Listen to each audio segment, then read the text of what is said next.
Muy amable, muy gentil. Bueno, está con nosotros el doctor Eira Bedián. Yo dije hace un ratito que venía con un tema polémico, controvertido. ¿Cómo le va, doctor? ¿Cómo están ustedes? Muy bien, muy bien. En realidad tenía planificado en la noche de ayer otras cosas. Pero durante 2 o 3 días he vivido en estado de sublevación constante, de irritación, de exasperación, de molestia, de fastidio, de repudio y de repulsa. Todo junto. Todo junto. Sí. Todo eso derivado o a partir de un episodio de una brutalidad sanguinaria como pocas veces se ha visto en el país.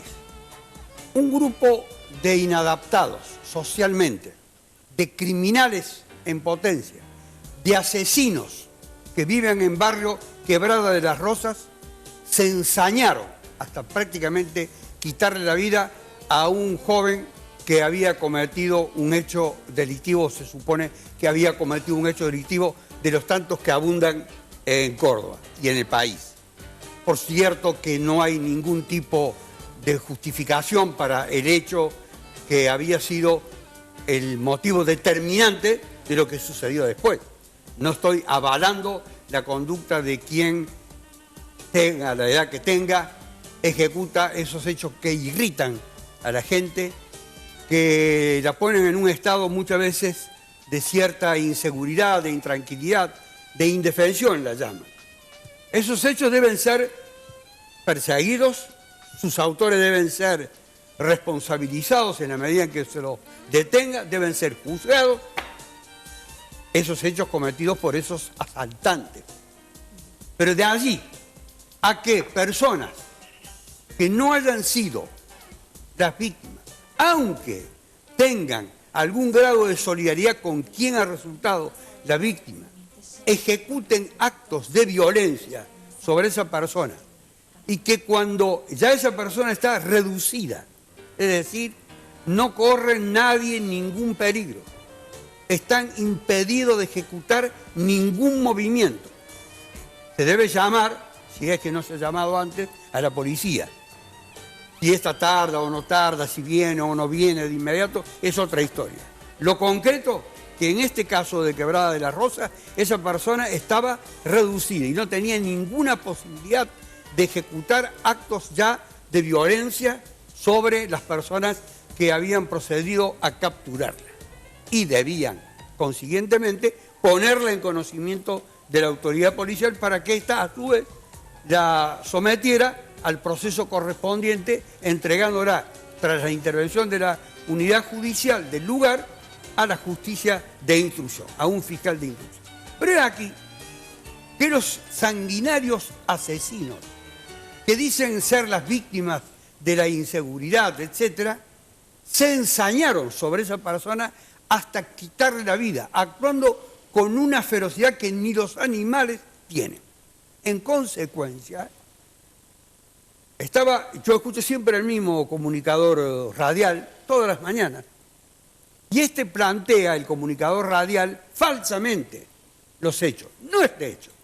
Dice que hay una especie de condescendencia en la justicia, como alentándola a la justicia que siga en esa conducta, felicitándola a la justicia, a los fiscales de instrucción, a los jueces de control, a los camaristas, para que entiendan estas reacciones, porque la gente está irritada, fastidiada, y ya no aguanta y ya no tolera más, y debe ser comprendida y entendida. Entonces dice que todas estas personas que son víctimas de delito, cuando pueden actuar defendiendo sus bienes y su vida, actúan de una manera tal que puedan hasta terminar con la vida del ladrón o del asaltante. Y que la justicia entiende eso y los pone en libertad. Entonces los ejemplos que utiliza para sostener su teoría represiva son todos ejemplos individuales. Una madre que fue asaltada en la vía pública, un señor que fue asaltado cuando estaba en su casa con su familia y utilizó un arma para repeler la agresión, el ataque, el desapoderamiento de sus bienes y el peligro corrido para su propia vida. Todos actos individuales, no actos colectivos.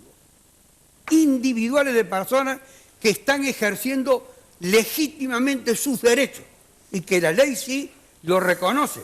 Es más, si lo hieren al asaltante o lo matan, pueden estar en una situación de ventaja respecto de otros.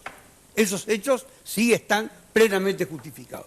Pero en la posición asumida por el comunicador radial siempre decía, todos estos actos ponen de relieve que hay un entendimiento de la justicia. No, al margen de que yo tengo críticas feroces respecto al accionar de la justicia, en esos actos sí actúa bien, poniendo en libertad o cerrando las causas, sobrecediéndolas, liberándolas de responsabilidad a esas personas individualmente, pero no a un grupo colectivo que se ensaña sobre un sujeto que ya no constituye ningún peligro, que está reducido, y que le suman al hecho de haberlo golpeado de una manera feroz, lo que revelaría la necesidad de hacer un estudio profundo al comportamiento de estas personas, revela por parte de cada uno de ellos una cobardía increíble. A. Complicidad de los vecinos, ley del silencio, desaparición de los lugares donde trabajan o desaparición de sus casas, amenazas a los vecinos para que nadie vaya a abrir la boca. Entonces tenemos sujetos peligrosos, como se llama en la ley, procesalmente peligrosos, porque huyen, desaparecen, no enfrentan las consecuencias, no se presentan a la justicia, no dan una explicación, no dicen yo intervine, me equivoqué, una confesión de parte de cada uno de ellos, nada de eso. Entonces son asesinos y como tales deben ser tratados. ¿Qué espero de la policía y de la justicia? 3. Yo soy abogado defensor, pero aquí actúo como un ciudadano que estoy verdaderamente ofendido, injuriado y agraviado por el comunicador y por la inacción judicial. Le pido al fiscal de instrucción que extreme todas las medidas tendientes, dice que está en eso, aunque dijo que había dificultades. No me ponga pretexto, no ponga pretexto, doctor Carr. Actúe con la severidad que usted tiene para con otras personas que no tienen ningún tipo de privilegio. El privilegio de ser vecino y que se encuentran ofendidos, etc. Individualice a cada uno de los que intervinieron. Proceda a su detención. Formule la acusación para aquellos que han intervenido en la secuencia final, luego de una cosa de haber aprehendido, haberlo detenido, haberlo reducido al ladrón, y otra cosa de haber actuado después con esa saña y esa ferocidad que ni los animales tienen. Individualizados, detenidos, sometidos a proceso, acusados, que ningún juez de control invoque garantías constitucionales que no las entregan ni las ofrecen para nadie. Ninguna cámara de acusación tampoco. Que vayan a juicio, que los condenen, que no gocen de libertad y que le pongan el máximo de la pena. Esto es lo que yo propicio. Tiene que haber una campaña de esclarecimiento para que se entienda que las personas no pueden ser tratadas de la manera en que ha sido tratado este joven asaltante, que a su vez, si hubiese sobrevivido, el delito sería otro, y la pena que le correspondería también para él sería una pena severa, porque ha actuado de una manera inadecuada. ¿Y qué pena podría caberle a las personas que participaron de la golpiza? 25 años de prisión es el máximo de la pena que le corresponde y es la que yo propicio. De 8 a 25 años de prisión es la pena. No hablo de la prisión perpetua porque no creo en la prisión perpetua, sino pediría la pena de prisión perpetua. Para esos malos ciudadanos, malos vecinos, malos ejecutantes de un acto de venganza, de crueldad, de ferocidad. Entonces hay que decir las cosas como son y que no haya comunicadores que inventen estados mentales de los jueces que tampoco existen. Esto es lo que yo estoy propiciando en cada una de las conversaciones que mantengo, en cada uno de los lugares donde me ofrecen y me solicitan una opinión. Y la doy de esta manera, tajante, sin ningún tipo de eufemismo, para que haya una conciencia de no hacer lo que no se debe hacer. Personas que no sé si trabajan, pero si trabajan, si tienen alguna educación, si tienen alguna preparación, ¿A quién han comisionado para que los defiendan? No comisionó a nadie. Han encontrado un comunicador que dice actos individuales los quiere convertir en actos colectivos. No, una cosa es que usted se defienda en su casa si lo asaltan y la ley lo autoriza a dar muerte. Defensa propia. Sí. La defensa propia. Artículo 34, inciso 6 del Código Penal. Se los digo para que sepan si van y contratan ahora un abogado, pero a ustedes no les comprende eso. Ustedes han actuado desviándose de lo que dice la ley. La pena depende del desenlace sobre la vida de este presunto delincuente que está internado. Efectivamente. Primero tiene que haber, han dicho que tiene muerte cerebral. Es que está muy delicado, que está muy grave. Supongamos que muera. Entonces la pena que yo he dicho Es asesinato. es un homicidio. Claro, es un homicidio. Pero algunos pueden decir hasta que es un homicidio agravado. No pueden alegar emoción violenta, no pueden agregar legítima defensa, no pueden agregar atenuante de ningún tipo. Tienen que pensar que lo esperan en Bowen o en las cárceles del país para pasar el resto de su vida en una prisión. Esos son los peligrosos. Esos son los que forman parte de una patota, de una de las peores patotas que asolan las calles de la ciudad. Los hay que cometen actos delictivos constantemente, que la gente evidentemente tiene para con ellos una actitud de repulsa. Lo sé, lo entiendo, de repudio. En la medida que los afecte, que los haga. Tampoco quiero negar la solidaridad de algunos vecinos con otros. No quiero privar al ser humano de la solidaridad, pero de la solidaridad a la barbarie hay una diferencia. Ahora, a mí me parece interesante remarcar esta diferencia de lo individual y lo grupal. Claro, lo grupal. Me parece que es... Ahí está todo el tema. Claro, me parece Eso que es fue muy lo que me sublevó a mí en el discurso del periodista, que durante todo el día estuvo diciendo lo mismo. Claro, porque Un una día, cosa- al día siguiente. Una cosa es el muchacho de la comunidad de la espada. De la katana. De la katana, sí, de la katana. Perfectamente justificado. Actuó en defensa propia, dentro de su así fue domicilio. sobreseído. Y así fue sobreseído.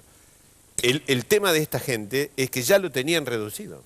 Si ya estaba reducido, no había necesidad de matarlo. Golpearlo. O seguir golpeándolo. Claro, de seguir golpeando. Ya Pegándole estaba en el pecho. reducido. Usted lo que plantea es eso, Eso, ya estaba reducido. eso. Listo, ahí está, ya está. Lo tenés todo lo acá al demás ladrón, que fue- venga la policía y que se lo lleve. No hay necesidad de matarlo. Hasta ahí, en la calle. toda la conducta que habían tenido podía ser legal. A partir de ese momento para adelante, dejó de serla. Que dicen que uno que pasaba también iba y le pegaba. Claro, ya porque estaba. pasaba nomás. Claro. El que pasaba se sumaba y le Se pegaba. sumaba y le pegaba. Ahora, respecto a lo que usted dice del fiscal, del doctor Caro, ¿es fácil o, digamos, la situación cómo sería para tratar de desentrañar este pacto de silencio que hay aparentemente Yo reconozco dentro que del es difícil. vecindario? Yo reconozco que es difícil. Ah, por eso lo pregunto. Y él mismo lo reconoció que es difícil, pero tiene que poner el máximo de empeño. Al decir que es difícil, da una explicación a la sociedad. Pero tiene que extremar todos los recaudos y tiene que requerir de la Fiscalía General de la provincia el máximo de apoyo. Entonces, si tiene que requerir el máximo de apoyo, es una acción que quizá exceda la investigación individual. Él reconoce que es difícil, pero frente a lo difícil, tiene que actuar de una manera prolija, profesional, científica, y no tener ningún tipo de sentimiento que lo detenga. Ninguno. ¿Usted le recomienda a estos vecinos que participaron de la golpiza que se vayan buscando un buen abogado? Más que se busquen por lo menos un abogado o que desaparezcan para siempre de donde vivían. Que desaparezcan para siempre de donde vivían. ¿Sabe por qué? Porque si se encuentran con una justicia verdaderamente independiente de estos factores emocionales, la suerte que le va a correr a los que intervinieron en la secuencia final, luego de ser la persona reducida, no los otros. A esas personas los que actuaron al principio, tienen que ir a la policía y decir, yo no intervine. No son delatores. Son personas que van a hacer una contribución al esclarecimiento, si es que están pidiendo el esclarecimiento de los hechos delictivos. ¿Por qué no van a ir y pedir que se los escuche para poder defenderse, si es que se los acusa algo, y decir, fue fulano, mengano y sultano? Esa es una prueba contundente. Y fulano, mengano y sultano, que actuaron y pegaron las patadas de carácter, finalmente, que puede llegar a ser de muerte, no tienen salvación alguna. Tengan buen abogado, tengan mal abogado, tengan lo que tengan. Muchas gracias, doctor. No, gracias a Muy ustedes. amable. Yo les dije que era polémico. Es polémico. Era polémico el tema. Bueno, gracias, doctor.